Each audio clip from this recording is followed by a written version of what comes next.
Hey everyone, welcome to the Scorpion Controls YouTube channel. In this episode, which is episode number 1, I'm going to be showing you the benefits of using a function block. In my environment here, I'm using OMRON Sysmac Studio version 1.43. It doesn't matter which version you're using, this would apply to basically all the versions they have out. Function blocks are a very common piece of instruction that we use when we want to do repetitive logic. And that's, as you're going to see as we go through this video, where this is powerful. And this also doesn't just apply to an OMRON type programming environment. This can apply to Rockwell, CodeSys, Siemens. It's a function block that is, again, just a very common, popular method that we use for repetitive logic. Okay, so just looking at my simple example here that I've done in ladder logic, all I'm doing is creating or just controlling a VFD. I got a run command that initiates, based on if I ever run status back, that will just give me a lifetime counter on that VFD.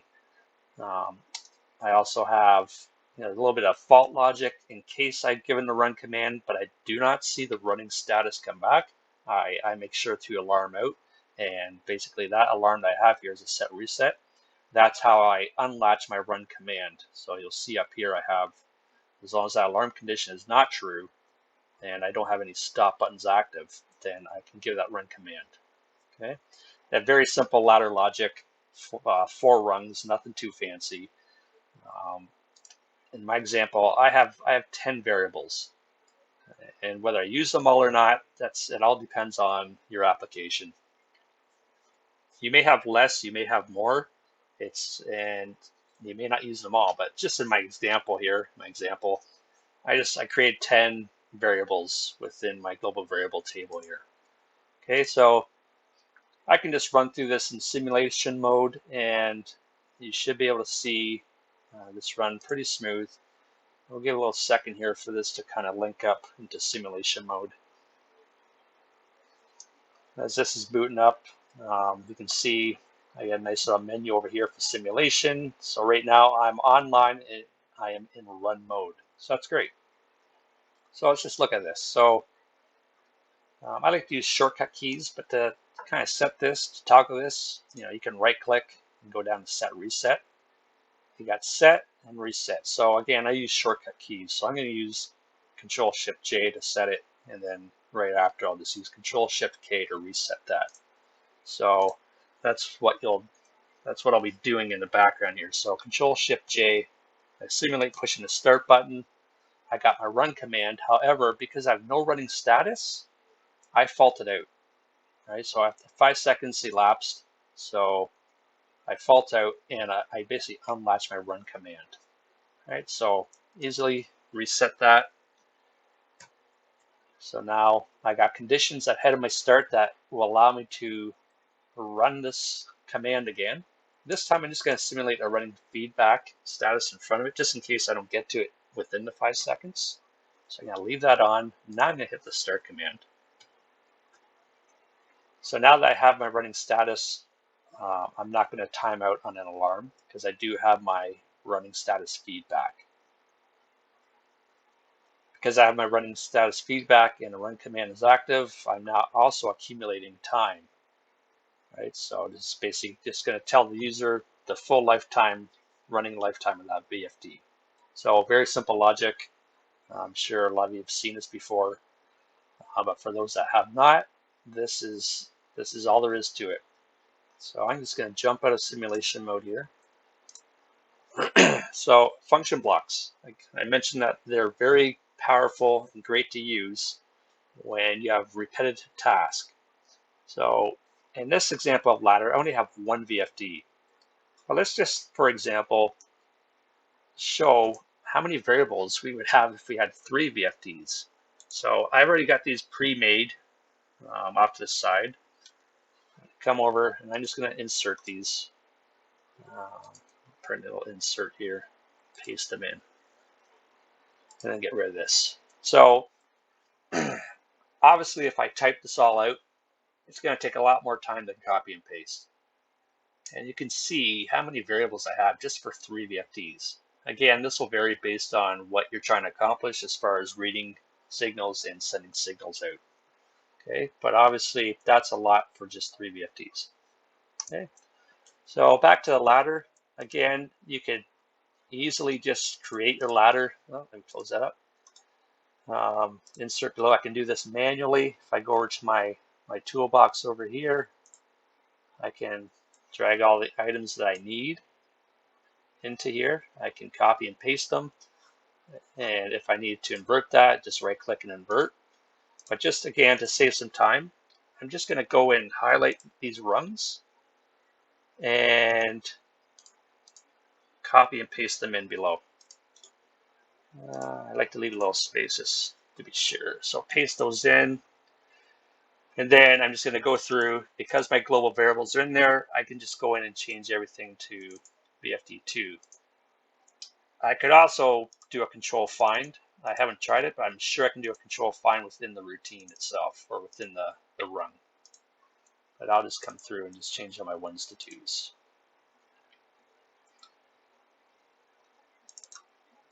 And I'm not sure about you guys. I like to put a lot of detail into my variables and my run comments. Just makes it easier for the next guy coming through to kind of understand what's happening here.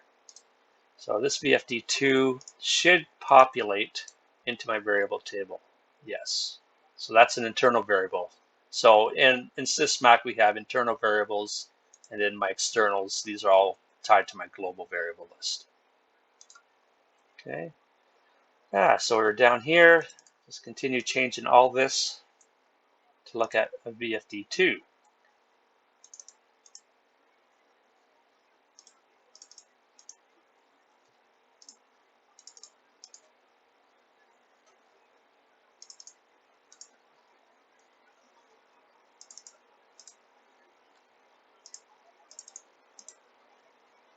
Oops, fat fingered that one. All right, so this is all set up to look at VFD2, and let's do it one more time for VFD3. All right, so I'll get that out of there. So now 3. And because the variable is already created, it kind of pre-populates you and shows you the options that would be related to that. So if you already have the variables made, you can see it's in there. So here I have 2 for VFD3. I have an alarm and alarm reset. Obviously, this one I just want the alarm condition. Okay.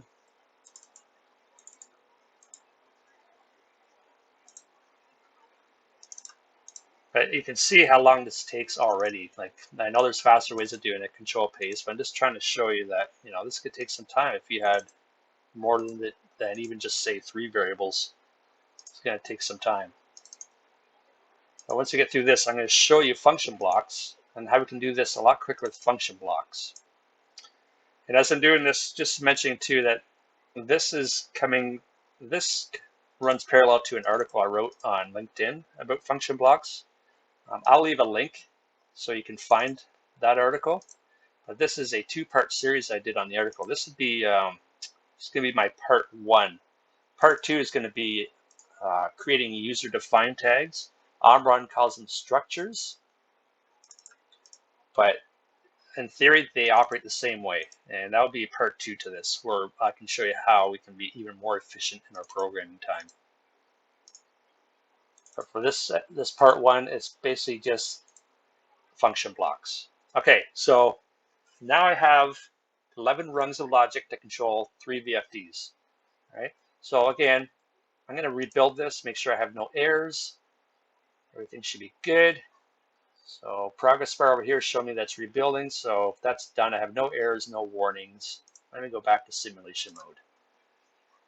See how long this takes. Sometimes it takes a while to go into simulation mode. Sometimes it's pretty quick. But again, it's nice to be able to test your logic out without having to require a physical PLC.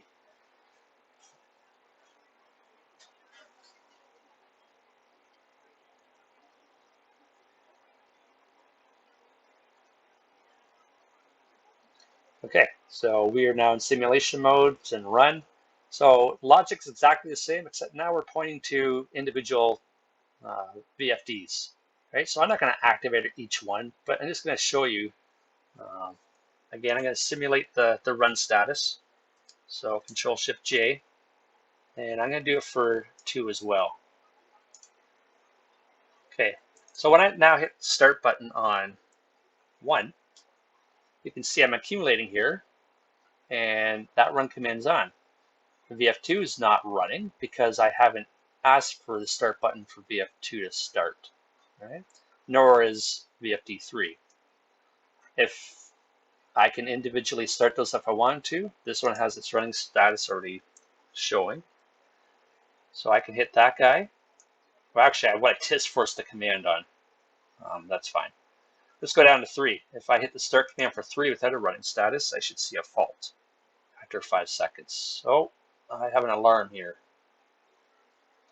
So let me unlatch that. I'm not sure why I have an alarm, but let's reset it. No big deal. So alarm reset, no running status. Now let's hit the start button. And I faulted out. So that faulted out really quick. I had no running status. Okay. So that's basically the ladder logic side. Let's look at function blocks. Let's see how we can do this a lot faster. Okay. So how do you create a function block in Sysmac Studio? Well, you notice here in my Multi-View Explorer, we got functions and function blocks. So I want to create a function block. So to do that, you just right-click, add, and you can do this in ladder or structured text. I'm going to just do mine in ladder. Just keep it simple for everybody else. Not saying that nobody can do structured text, but that seems to be the common programming method out there. So once you click add, you'll get your function block here. I'm just going to rename it as well. Rename, whoops. Rename, I'm just going to call it VFD. Right, so VFD function block. You double click on that and you basically have, just like your programming environment for your normal routines, you have a blank slate. This is where you're going to create your ladder logic for your function block. Right, you'll also have variables. So you notice in OMRON you have 3 different styles of variables. You have the internals, which are basically a variable that is internal to this logic only. Only this logic. You got in-out variables, and those are variables that, they're inputs into the function block, they're outputs from the function block, or they can be both. They can be an input and an output of that function block. And then you have external variables, which reference these global variables that you can bring into your function block here. So I found the easiest thing to do for the ladder logic, since we already have logic here, is basically just to copy one of the VFD's logics here. So that's all I'm going to do. I'm going to copy this out, and I'm going to go back to my VFD and just copy that logic in. Okay. Now, I'm going to create different variables though. So I'm just going to delete all these because these came from my global list. So I'm going to delete these, and we'll create our own that are specific to the function block itself. So I'll go through that, delete that.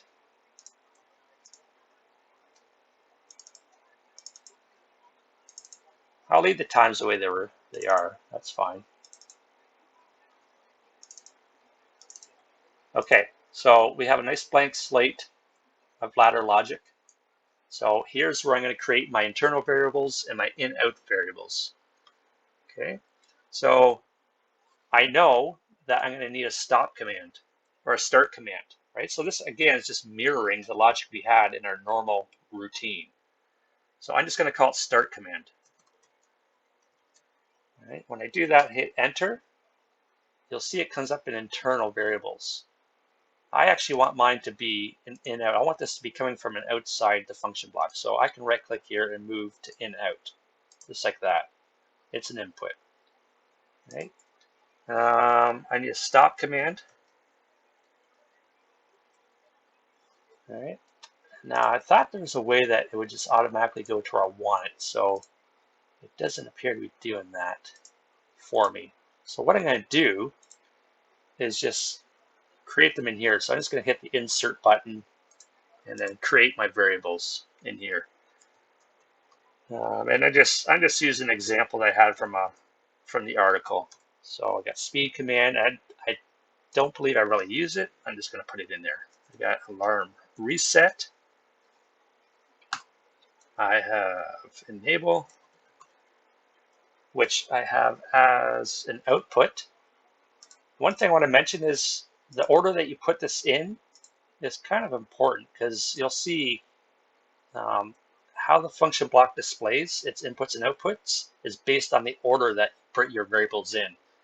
But that's easy to fix. If you find that you want your variables in a different location on that function block, all you have to do is kind of click and hold, and then you can move it around where you need it and let go as soon as you're at the highlighted green insertion point. Okay, run status. So the run status, I'm going to make it in-out because I need to be able to toggle this. But normally it's just an output back to the VFD or to the PLC. All right. Let's insert some more lines here. So run status. I need my alarm, which is an output.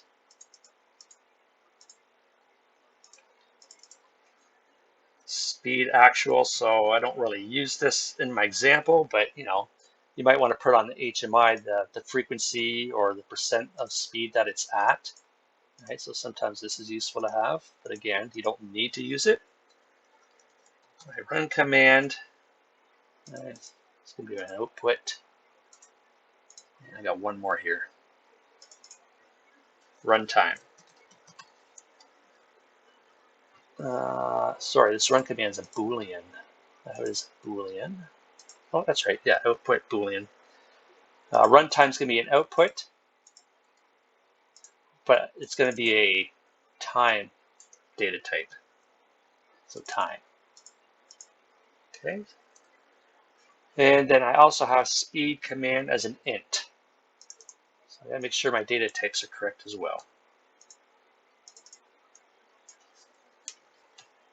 I don't believe it's case sensitive. I notice I did it in lowercase, but I just like everything to be consistent. So I put it back into uppercase. All right, so those are all set. My internals. So for my internals, that's basically, like I said, anything that I don't need to see outside of the function block. So in my case, I'm going to have an internal here for my accumulation timer, and I'm just going to call it VFD runtime. Right? That's it. And it comes up in the internals. And then for my alarm delay, that'll just be my VFD fail to start. Okay, so those are just internal variables. So now I can go through here and populate. Right, so I know this was my alarm. And again, because I've made it a variable already, it will recognize it. This is my run command. And then I want to latch that run command. So again, all we're doing is just doing ladder logic like we did inside our other routine here. All right, here if I have my run command active and my run status is active, I'm going to accumulate, and I want my elapsed time, so my run time. Right. And notice that was a time data type because we're using a timer here. You'll also notice as I fill this in, the little red lines here, they represent that there's an error with that rung. So as I complete this and there's no errors, that red line disappears. So that's a good sign. Okay, so this one, run command again, but if we don't have the run status, we need to fault out after 5 seconds.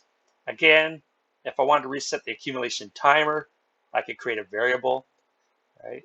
If I wanted to see what my elapsed time was for this fail to start timer, I could create a variable and monitor that as well.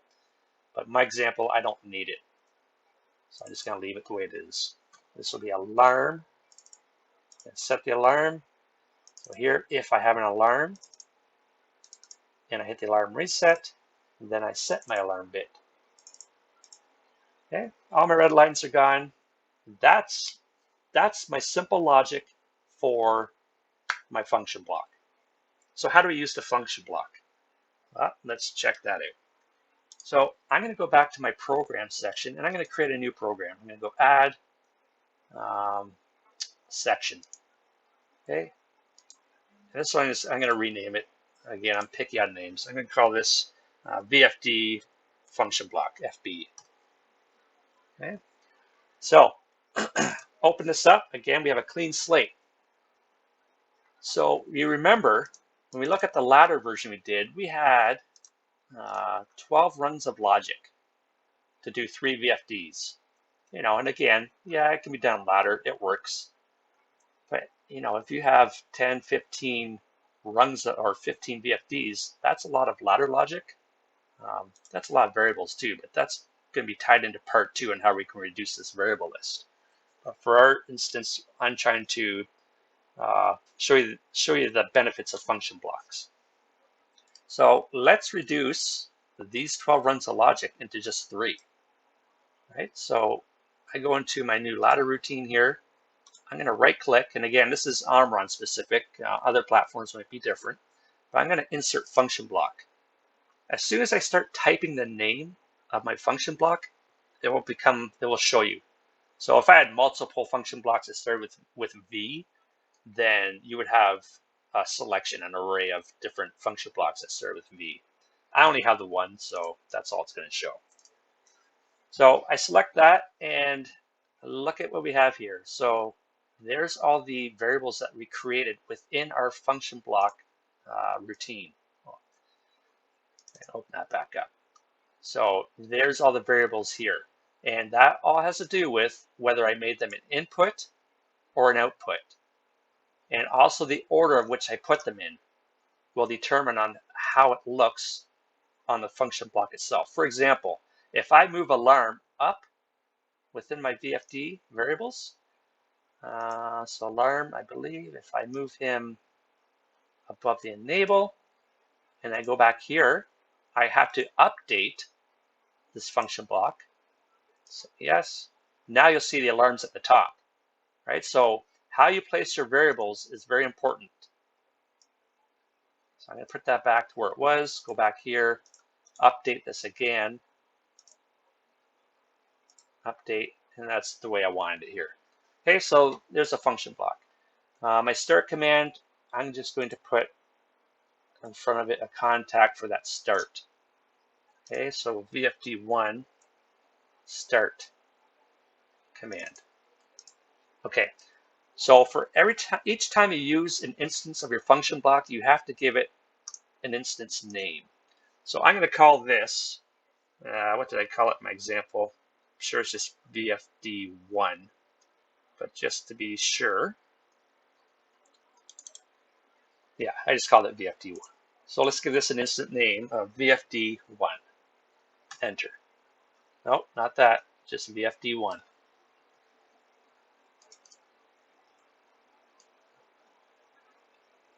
Y, so enter. Well, it's not letting me put that in for some reason. So what I'm going to do then is I'm going to go back to my global variable list. I'm just going to create it in here. I might as well create all 3. So insert, insert, insert. I'm going to go VFD1, and the data type is, sorry, bear with me here.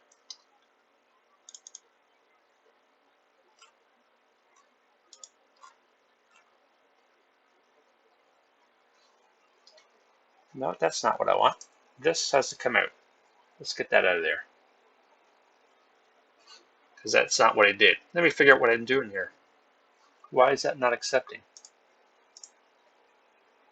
Function block name, VFD. I think I need to create an internal variable. Is that what it is? I believe it is. So if I insert and say VFD1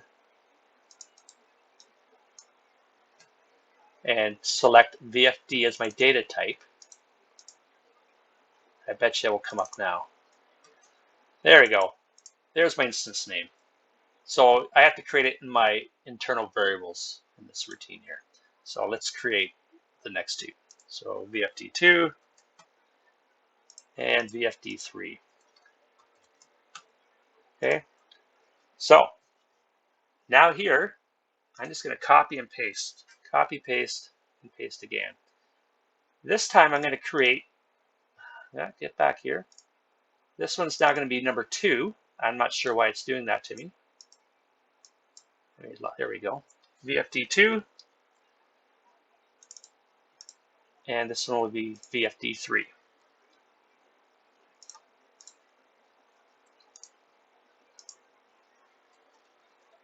VFD3.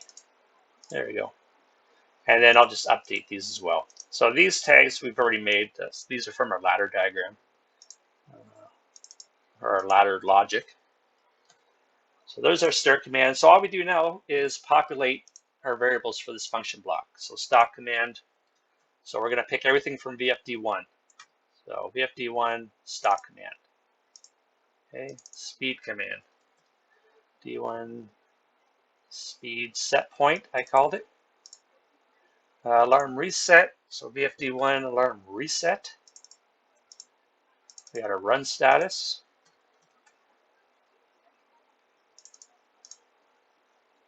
Alarm. So we're in alarm mode. VFD1 speed set point. I didn't put in speed command or speed actual. So I can easily go back and set that in there. So if I go in and speed, oh, it's in there, speed actual. So why did it not come up? Oh, I know why it didn't come up. It doesn't come up because I don't have it in my global variables. So I can easily add that. So let's just insert, insert, insert, and they're going to be integers. So these little mistakes are things I miss. I'm sure happen to everybody. So it's actually good for you to see how you kind of see where the errors come up and how to recover from that. So I don't mind making mistakes. I think it helps everybody see, hey, why is this not coming up? Well, in my case, it's because I don't have that variable made. So let's create it. VFD1, I'll just put actual. Just keep it simple. And again, I like descriptions and comments. So actual speed of VFD, and we'll say it's in hertz. Okay, copy that, paste it, and then just make this VFD2. So here I can actually copy and paste as well. Copy, paste, and then I'll just put VFD2 instead, and then paste again. This will be VFD3.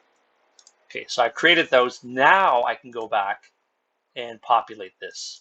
So VFD1 and actual. There we are. So that's why it wasn't appearing the first time, because I did not create it in the variables of the global variables. Run command. So VFD1 run command. Status is in there, and my runtime. So VFD1 runtime. Okay, so we basically just do the exact same thing for the next two. I'm going to save some time. I'm just going to copy and paste this function block and quickly change the index more or less. So copy, paste, paste, and I'm just going to come in here, update this to be VFD2 again, and then these will all be VFD2 as well. But as you can see, as I'm doing this, yes, there's a lot of variables that we still have to work with. But as far as logic and the number of runs we have, we've taken it from 12 runs just down to 3. Okay. And again, in part 2, which I hope to have that video out soon, I'll show you how we can make this even faster just by creating UDTs. 2. All right, so that one's done. And then I'm just going to update this to 3. And I keep double clicking. VFD3. So again, it's important to make sure that each function that you insert is unique, right? So we've created unique identifiers or instances of the function block. So just update my variable that I want to reference.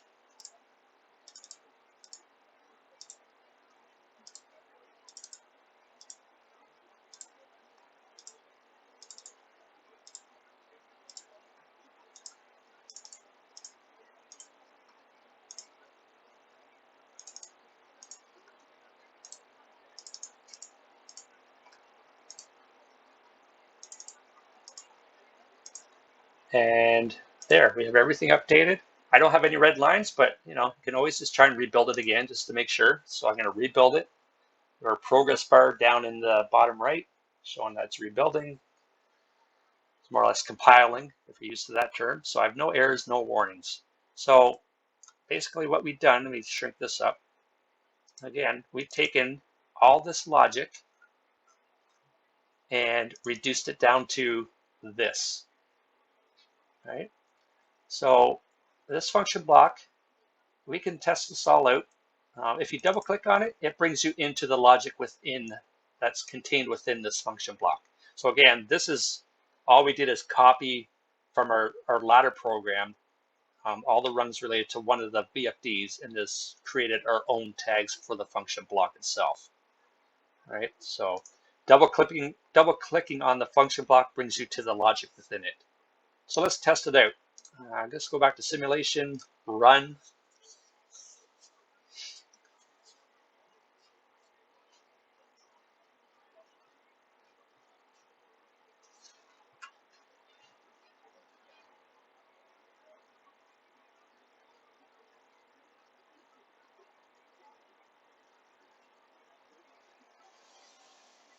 So this one's taken a bit of time to set up.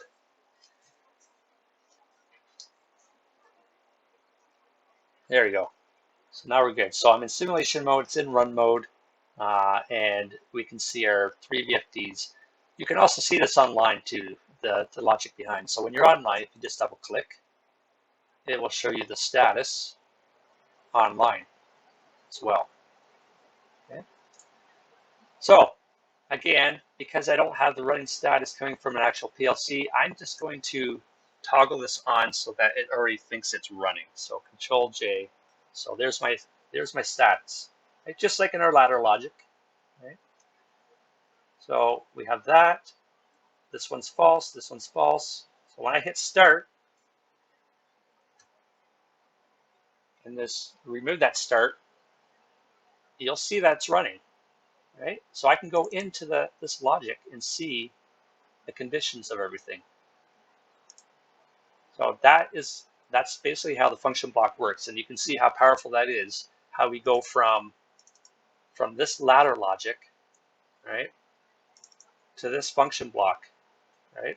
A lot quicker, a lot cleaner, a lot simpler to use. So for this one here, I'll hit the start command, and it should fault out.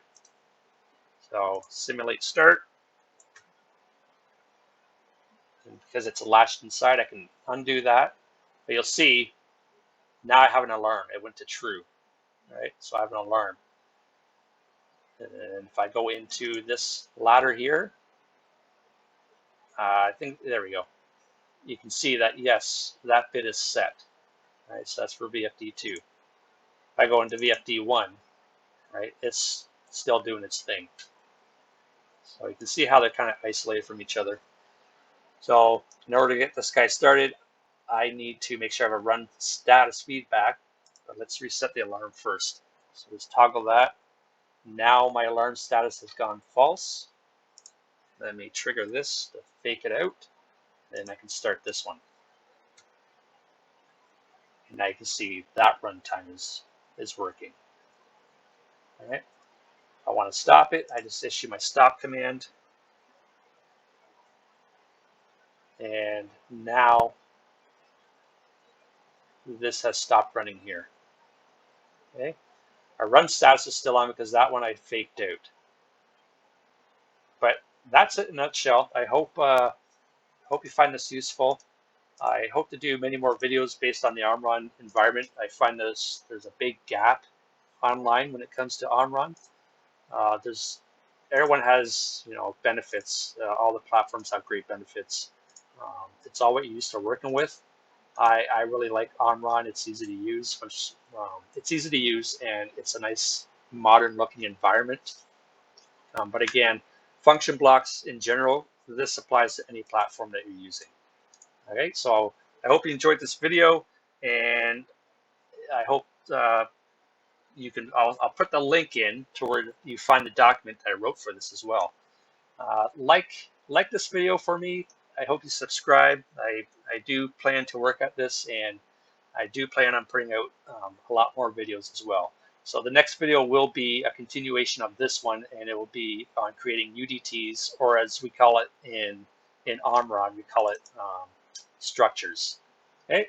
Until then, cheers.